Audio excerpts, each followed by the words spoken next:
So I see people on LinkedIn talk about the ATS a lot, and you'll get people on different sides of this debate that talk about the evils of the ATS versus people in recruiting who try to pass it off as simply a filing cabinet that lets them look at your profile in a more centralized way.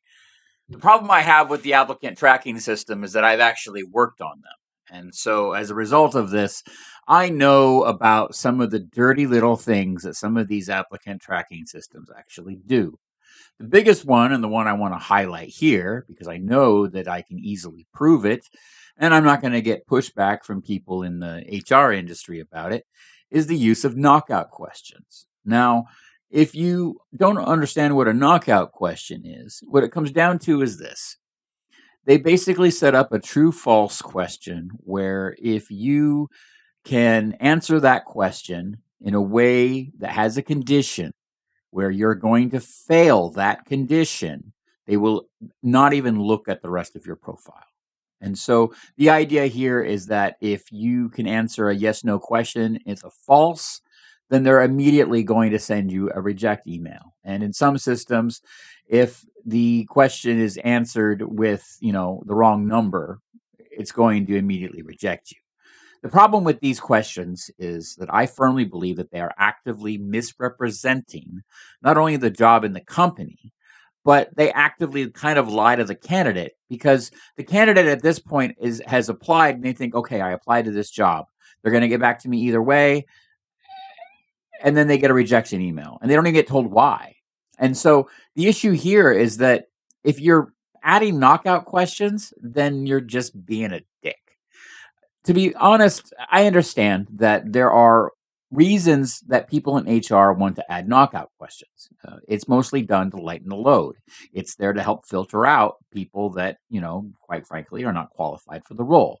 The problem I have is that knockout questions are abused a lot, especially by agencies or recruiters that don't really work for that company, but might be hired as a consultant. And so the issue here is that if you apply to a job, I believe that you should be told if you are rejected because of a knockout question. And so if you have a true false question and you say false, no, I don't have that, then great. They should tell you right there that you can't submit the application. They should tell you right there, look, we need a yes on this, or you can't even apply because we don't want to look at it. Why even create the application if it's not going to work for everybody? At least give somebody early warning and tell them. But the bigger issue is that these knockout questions are, quite frankly, abused for illegal purposes. For example, I often see what should be considered EEOC questions use knockout questions. And I hate it because I don't believe that's right in any way, shape, or form. If you ask me, if I'm going to need sponsorship for the role and I say no because I'm an American citizen, I shouldn't get a rejection email because that was your knockout question. And unfortunately, I see a lot of that on LinkedIn.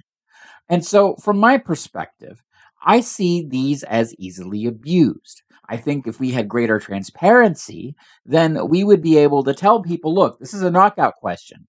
We are not going to consider you for this role if you do not have the visa that we need or whatever, right? And so as an American citizen, I should be free to say that I'm an American citizen and I'm not going to need sponsorship and I should be free to say that without feeling like, oh man, what is this? This might be a knockout question.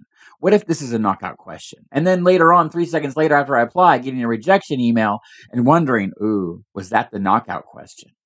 And so, from my perspective, the applicant tracking system can be greatly improved. There's a lot of problems with it. And I don't believe that applicant tracking systems are just filing cabinets like a lot of recruiters like to falsely claim, because I know otherwise. And the knockout question kind of proves it.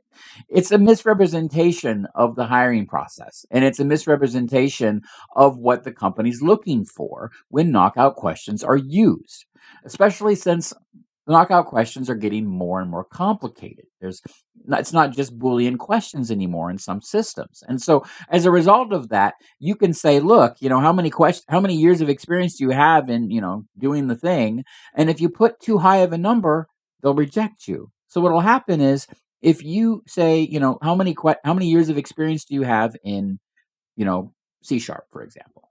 And if I say, okay, cool, I've got 10 years of experience in C sharp. Sorry, we're looking for people who only have up to 9 years of experience in C sharp. You have too much. We're going to auto reject you. I don't think that's fair. I don't think that's right. And honestly, I think it's labor fraud. And from my perspective, it's kind of a dick move because at that point, you're actively misrepresenting the demand for labor, which, to be fair, isn't allowed anyway.